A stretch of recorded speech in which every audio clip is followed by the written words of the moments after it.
Hey guys, and welcome to yet another video of Fragrance Jam. I'll be discussing 10 of the most hyped up fragrance in the fragrance community, and these fragrances are worth it.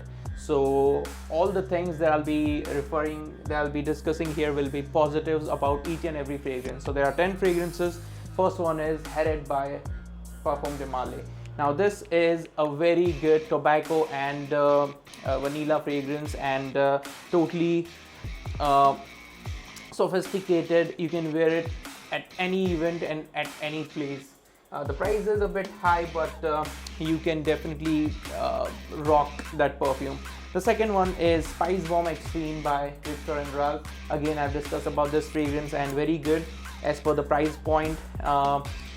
It is hype and it deserves the hype. The third one will be Siddharth Boise by Mancera. Now this is my favorite one from Mancera. I had like 8 to 9 Mancera fragrances and I only kept this one, in terms of the bottle and presentation. Others I used them and I sold them, and this is my favorite. If you're into that Aventus Mighty King DNA, then just grab this one. The next one will be Rasasi Hawas, and once again, this is my favorite aquatic fragrance. I always prefer this if I am craving for aquatic stuff. This one is a 2018 bottle, but it doesn't matter. If you want the DNA, you can grab any of the batch. The next one is Interlude Man by Amouage.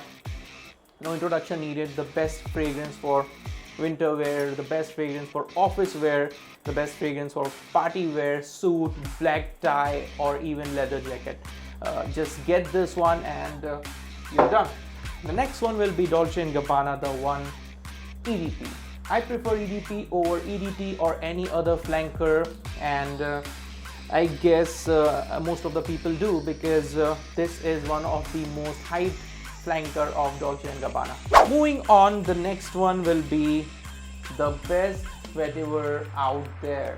So far, this is the best vetiver that I have sniffed so far, and sadly, it only comes in 50 ml concentration. I wish it were available for 100 ml as well.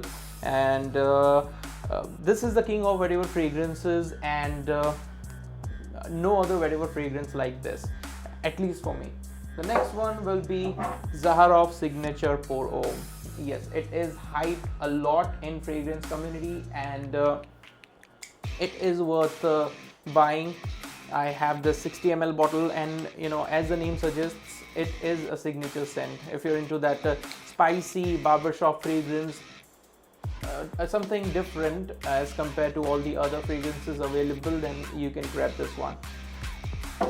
The next one is Bentley for Men Intense.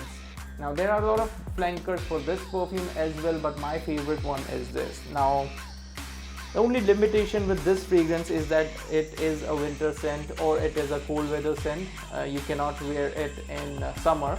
It won't give you that better or good performance as compared to what it gives in winters. It is an awesome scent, and it is totally worth the hype that it gets.